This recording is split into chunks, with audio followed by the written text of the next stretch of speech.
I broke into my ex-boyfriend's life, and now I don't want to leave. When Conrad cheated on me with my own cousin at my birthday party, I wanted revenge so badly I could taste it. The betrayal happened right in my apartment. I walked out of the bathroom to find them making out on my couch with all our friends pretending not to notice. The humiliation burned through me for weeks afterward, and I thought I'd never recover. But then I saw a Facebook post from this girl named Adeline needing a roommate. You see, Adeline had been Conrad's best friend since middle school. She knew all his secrets and had access to everything that could ruin him. His passwords, his work drama, even those embarrassing photos from college he made everyone delete. So when I saw that Facebook post, I jumped at the chance. I messaged her that same night, playing it cool. I told her I needed a fresh start after the breakup, and her place looked perfect. She responded with sympathy, saying she heard about what happened at the party. She called Conrad an idiot and said I deserved better. I smiled at my phone, thinking how easy this would be. Moving in was simple. Adeline helped me carry boxes up 3 flights of stairs without complaining once. She'd already cleared out half the bathroom cabinet and made space in the kitchen for my stuff. She even bought my favorite coffee creamer after stalking my Instagram. I remember thinking she was making my infiltration almost too easy. The first month was all about gaining her trust. I'd cook dinner when she worked late at the veterinary clinic. I'd listen to her complain about difficult pet owners and nod sympathetically. I started leaving little notes on the coffee maker for her morning shifts, all calculated moves to get her comfortable enough to spill Conrad's secrets. She began opening up more each week. During our wine nights, she'd tell stories about Conrad that I filed away for later use, like how he lied to his boss about having a degree he never finished, or how he was stealing clients from his company to start his own business. She had no idea she was handing me ammunition. But then weird things started happening. I caught myself actually enjoying our conversations. Adeline was genuinely funny in this dry, unexpected way. She'd do impressions of the pet owners that made me laugh until my stomach hurt. She remembered things I mentioned once, like how I missed my mom's banana bread, then surprised me by learning the recipe. 2 months in, everything shifted. I got the call at work that my dad had been in a car accident. My hands shook so badly I dropped my phone. My manager found me hyperventilating in the supply closet. I couldn't form words to explain what happened. I just kept thinking about how my dad and I had been fighting about Conrad, and our last conversation was an argument. I somehow made it home, still in shock. Adeline was there even though she usually worked late on Wednesdays. She took one look at my face and immediately pulled me into a hug. She didn't ask questions or try to fix anything. She just held me while I sobbed into her shoulder. She drove me 4 hours to the hospital without hesitation. She called her boss and said she had a family emergency. During the drive, she held my hand at red lights and made sure I remembered to breathe. She stayed in that uncomfortable waiting room for 10 hours while Dad was in surgery. When the doctor finally said Dad would be okay, I collapsed with relief, and Adeline caught me before I hit the floor. She got us a hotel room and made sure I ate something. She even called my work to explain why I'd need a few days off. I realized she was taking care of me like real family would. Over the next few weeks, she drove me to visit Dad every few days. She'd bring crossword puzzles for him and sneak in his favorite cookies. She made him laugh with stories about the crazy pets at her clinic. My dad started asking when I was bringing that wonderful roommate around again. I started noticing things about Adeline I'd ignored before. How she volunteered at the animal shelter every Saturday. How she sent money to her little brother in college even when she was short on rent. How she defended me to Conrad when he tried to spread rumors about why we broke up. The guilt began eating me alive. Here was this genuinely good person who'd become my actual friend, and I'd moved in with the intention of using her. Last week, Adeline found my old journal while we were cleaning. It fell open to the page where I'd written my whole revenge plan. Every detail about how I'd use her to destroy Conrad. She looked at me with tears in her eyes, and before I could say anything, she demanded I get out. I grabbed the box she shoved at me and stumbled backwards into the hallway. The door slammed so hard the walls shook. I stood there frozen, holding this cardboard box full of my bathroom stuff and some clothes she'd thrown in. Through the door, I could hear her crying. These awful broken sobs that made my chest hurt. My hands started shaking and I almost dropped the box. I wanted to knock, to say something, anything, but my mouth wouldn't work. The neighbor across the hall opened their door, took one look at me standing there like an idiot and went back inside. I finally made myself walk down those 3 flights of stairs we'd climbed together so many times. My car was parked on the street and I sat there for an hour just staring at her window. The light stayed on all night. I drove to a motel and barely slept. Kept seeing her face when she read that journal page. The next morning, I stopped at the coffee shop where we always went on Saturdays. I bought her favorite drink and one of those chocolate croissants she loved. My hands were still shaking when I climbed back up to her door. I knocked softly and heard her footsteps. The door opened maybe 2 inches with the chain still on. Her eyes were red and puffy and she wouldn't even look at me. She told me to leave her alone and never come back. The door closed before I could say anything. I left the coffee and pastry on her doormat and walked away. I drove to my dad's house with my boxes in the trunk. He opened the door and took one look at my face. Without asking any questions, he helped me carry my stuff inside. He was still moving slow from his surgery, holding his side when he bent down. He made up the couch with sheets and an old blanket while I stood there useless. That night, I stared at the ceiling for hours. Every time I closed my eyes, I saw Adeline bringing him crossword puzzles in the hospital. I kept thinking about her driving 4 hours without complaining when I needed her. By the end of that week, everything fell apart with our friends. They started texting me less and less after Adeline told them what happened. Most of them just stopped answering completely. The few who did respond said they needed space to process everything. I saw photos on Instagram of them all hanging out at the bar we used to go to. Adeline was there smiling like nothing happened, but I could tell it was fake. I deleted all my social media apps because seeing those pictures hurt too much. When I finally went back to work after using emergency time off, my manager called me into her office. She closed the door and asked me to sit down. She'd noticed I'd been making mistakes on reports and missing deadlines. She said she understood I was going through something, but she needed to see improvement soon. I promised to do better, but couldn't focus on anything. Every time I looked at spreadsheets, I kept thinking about Adeline's tears. During my lunch break, I found a flyer for employee assistance counseling stuck to the break room bulletin board. My hands were shaking again when I called the number. The woman who answered was really nice and didn't judge when I started crying on the phone.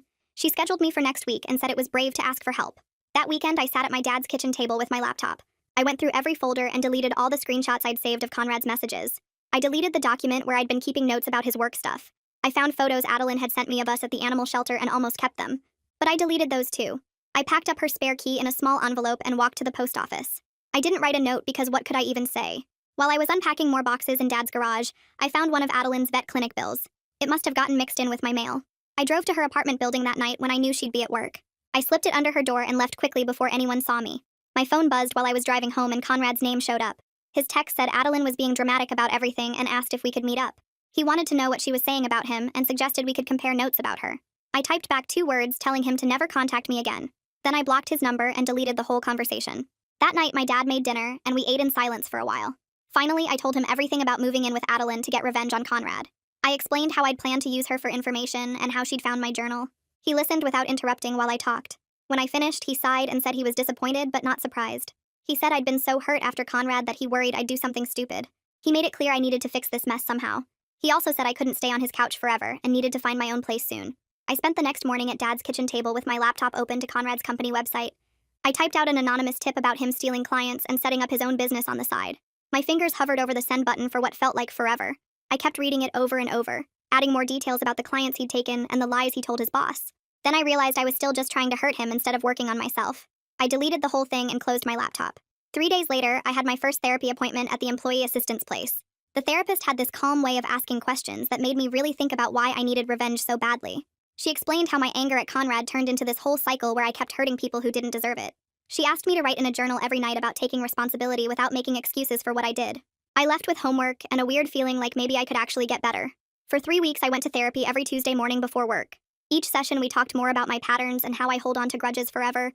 The therapist helped me see how this wasn't just about Conrad, but went back to other times people hurt me, and I couldn't let go. After the 3rd session, I decided to write Adeline a real apology letter. I spent 4 days working on it at night after Dad went to bed. I kept starting over because the first drafts were all about how bad I felt, instead of how much I'd hurt her. The therapist looked at it with me during our next session, and helped me rewrite parts that were still making excuses.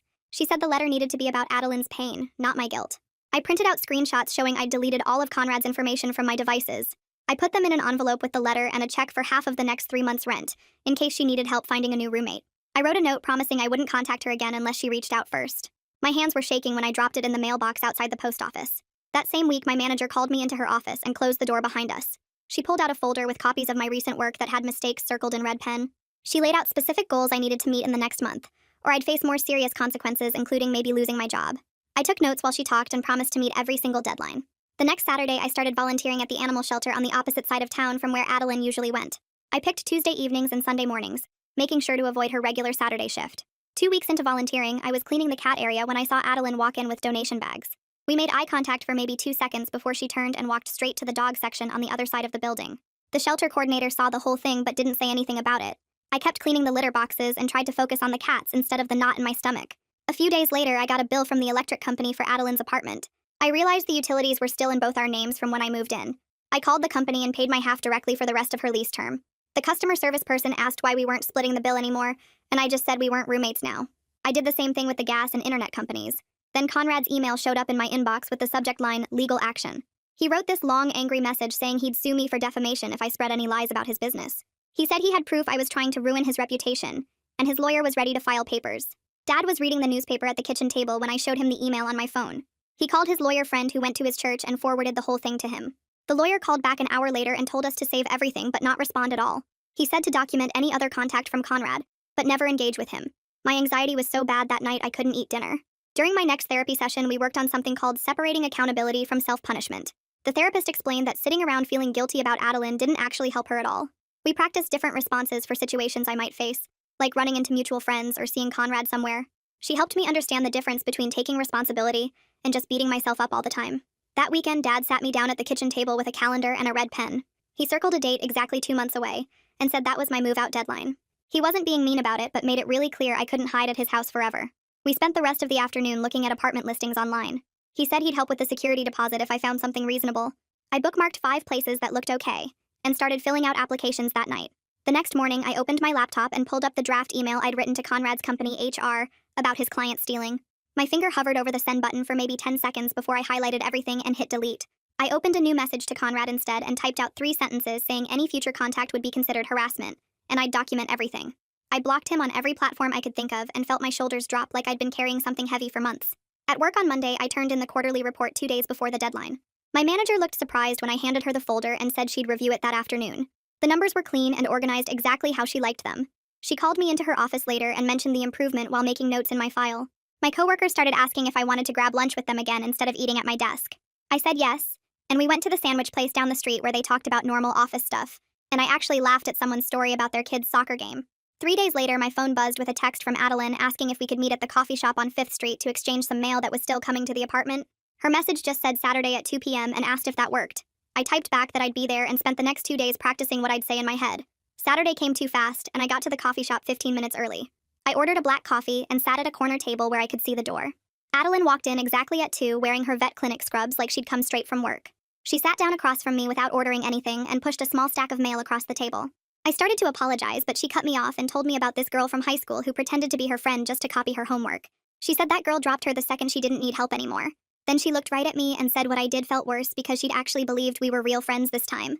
I sat there feeling the weight of being another person on the list of people who'd used her. I pulled out my wallet and offered to help with rent until she found someone new for my room. She shook her head and said she already had someone moving in next week. She didn't need my money or my guilt. She just wanted me to leave her alone. I promised I would respect that boundary completely, and watched her walk out without looking back. The animal shelter had volunteer orientation every Tuesday, so I signed up for that instead of the Saturday shift Adeline always worked. The coordinator showed me around and explained they really needed help with the evening feeding and morning cleaning crews. I picked Tuesday evenings and Sunday mornings to make sure I'd never overlap with Adeline's schedule. The first week I mostly cleaned kennels and refilled water bowls. The dogs didn't care that I was there to avoid someone or work through guilt. They just wanted their dinner and maybe a quick scratch behind the ears. One big lab mix kept trying to steal the mop while I cleaned his kennel and made me laugh for the first time in days. My cousin sent me a Facebook message the next week saying we should talk about what happened at my birthday party. She wrote this long thing about how Conrad had been going through stuff, and maybe we could all move past it. I typed and deleted 5 different responses before settling on telling her I wasn't ready for that conversation, and might never be. I hit send and then muted her messages. Setting that boundary felt better than pretending everything was fine. 2 days later, I got a call from someone at Conrad's company saying they were investigating some concerns about his conduct. The woman on the phone said my name had come up as someone who might have relevant information. I kept my answers short and stuck to basic facts when she asked specific questions. Yes, we dated for 2 years. Yes, the relationship ended 6 months ago. No, I didn't want to add any additional comments. She thanked me for my time and said someone might follow up if they needed clarification. I hung up and immediately called my therapist to move up our next appointment. During the session, we practiced different scenarios where I might get pulled back into the Conrad drama. She had me rehearse keeping responses brief and factual without adding emotional color or extra details. We went through it maybe 6 times until I could answer calmly without my voice shaking or getting defensive. She wrote in her notes that I was getting better at not turning everything into a crisis. The role play felt silly at first, but it helped when the HR person called back a week later with follow-up questions. After 6 weeks of meeting every deadline and turning in clean work, my manager called me in for my review. She pulled out the performance improvement plan we'd signed and drew a line through it. She said I'd shown consistent improvement, and she trusted me to maintain this level going forward. She mentioned the raise would show up in my next paycheck. I thanked her for being patient while I dealt with personal stuff, and she said everyone goes through rough patches. Walking out of her office felt like passing a test I'd been sure I'd fail. That same Tuesday at the shelter, I was scrubbing water bowls in the back when 2 other volunteers started talking about Adeline near the supply closet. The woman said something about how Adeline seemed different lately and wondered if something happened with her roommate situation. I kept my head down and focused on the metal bowls clanking against the sink. The guy mentioned he'd heard through someone that Adeline's old roommate had done something pretty bad, but nobody knew the details. The woman asked if I knew anything since we volunteered similar hours sometimes. I just shrugged and said I tried to keep things professional at the shelter. She nodded and said she respected that I didn't spread gossip even when others brought stuff up. I finished the bowls and moved on to refilling the dry food containers without adding anything else. That night, my phone buzzed with a Facebook message from someone I didn't recognize at first. The profile picture showed a college-aged guy who looked familiar in that way, where you've seen someone in photos before. His message said he was Adeline's brother, and he wanted to know what happened between us. He wrote that his sister wouldn't tell him anything, but she'd been really upset and he was worried about her. I stared at the message for maybe 10 minutes before typing back. I told him I was sorry for hurting his sister and that she deserved better friends than me. He asked what I meant, but I didn't explain or try to justify anything. I just wished him well with his studies and left it at that. 3 days later, I was going through boxes in Dad's garage looking for my winter clothes when I found an old recipe box from the apartment. Inside was the banana bread recipe card Adeline had written all over with her own notes and tips. She'd added things like extra vanilla makes it better, and mash bananas really well or you get chunks. Her handwriting was all over the margins with little arrows pointing to different steps. I held that card for a long time, remembering how she'd spent a whole Saturday perfecting the recipe, just because I mentioned missing my mom's version. I got an envelope and wrote her apartment address on it. Inside, I put the recipe card with a sticky note that just said, "This belongs to you." I drove to the post office that afternoon and mailed it without a return address. It felt like giving back a piece of the friendship I didn't deserve to keep. The next week, my phone started blowing up with texts from mutual friends about Conrad. Someone forwarded me a screenshot from LinkedIn showing his company had put out a statement about investigating employee misconduct. The post said multiple former coworkers had come forward with concerns about client relationships and business practices. People were asking if I knew anything about it, or if I was involved somehow. I didn't respond to any of the messages. I just read through them and felt relief that consequences had found him without me having to do anything. Friday morning, I woke up to angry texts from a number I didn't recognize. The first one said, "I know this is your fault," and they got worse from there. Conrad was blaming me for his work problems and saying I must have called his company or spread rumors to get revenge. He threatened to tell everyone what a psycho I was and ruin my reputation at my job. He said he had proof I was obsessed with him, and nobody would believe anything I said. I took screenshots of every single message and saved them to a folder on my phone. Then I blocked the new number and added everything to the documentation file my dad's lawyer friend had suggested I keep. I didn't respond to any of it or engage at all. Dad had been doing physical therapy 3 times a week and finally hit the milestone of walking without his cane. His therapist said he was ahead of schedule and could start doing more normal activities. We decided to celebrate with dinner at home where I cooked his favorite pot roast with the vegetables he actually liked. While we ate, he told me he was proud of how I was handling everything now. He said he wished I'd never needed to learn these lessons, but he could see I was really trying to be better. We talked about normal stuff like his therapy exercises and my work projects. It was the first time in weeks we'd had a conversation that wasn't about my mess with Adeline or Conrad. Monday morning, my manager called me into her office again, but this time she was smiling.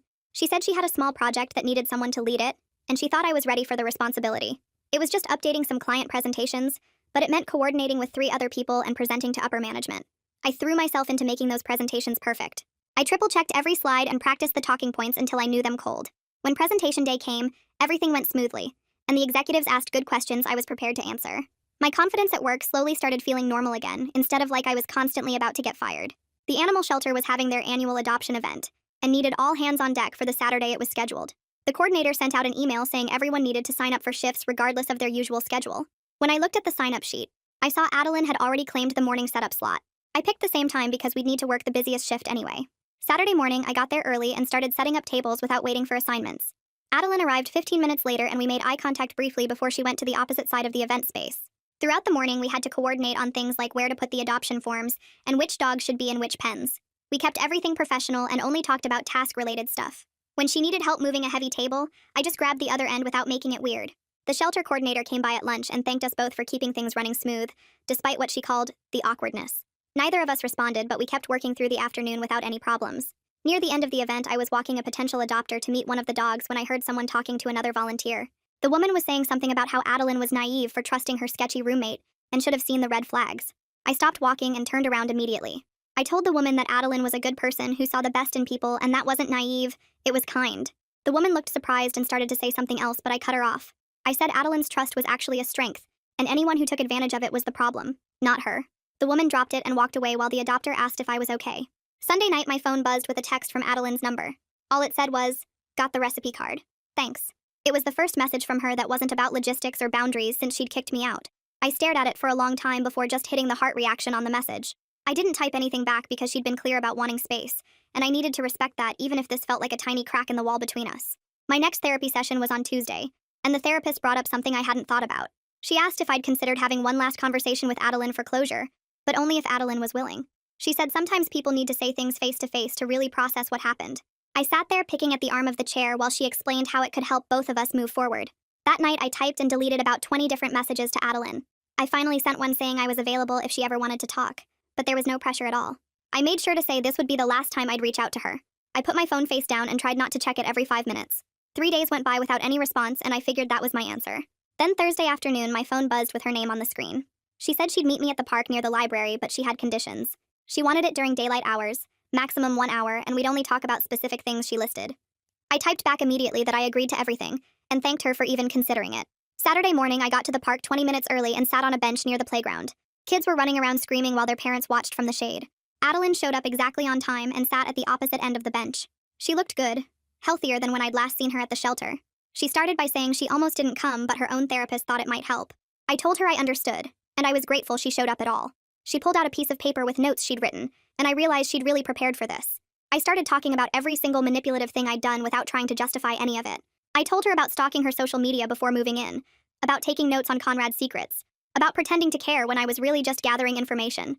She listened without interrupting while I laid out every calculated move I'd made.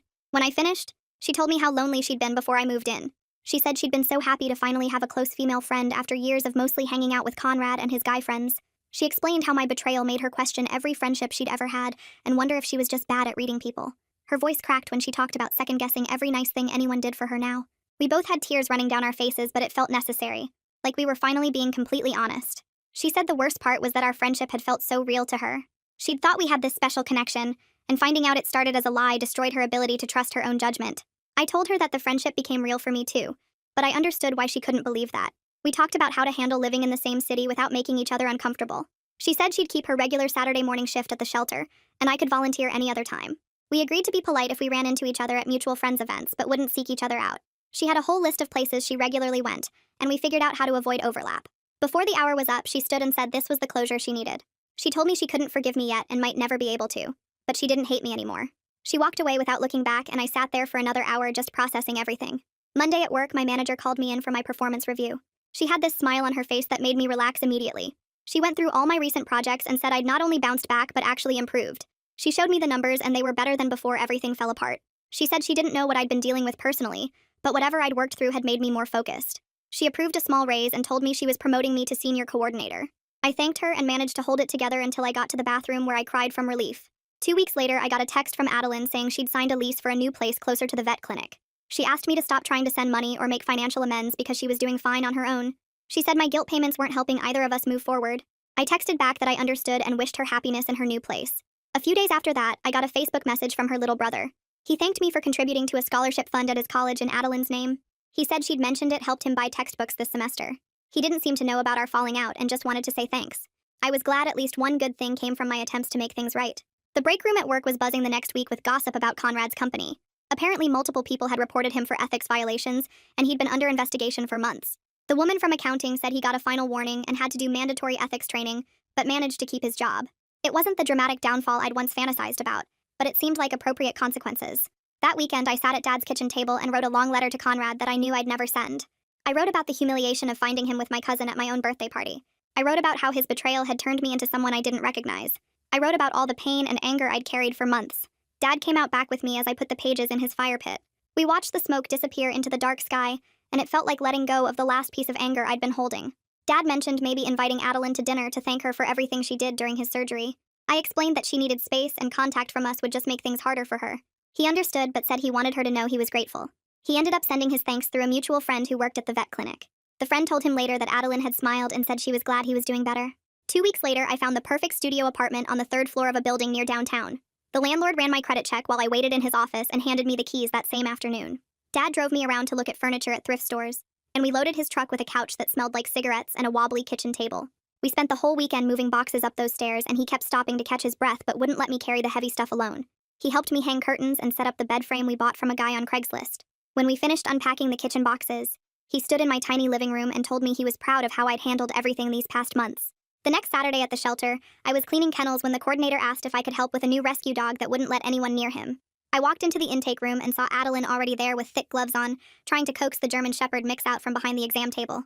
We made eye contact for a second before focusing on the dog who was shaking and growling low in his throat.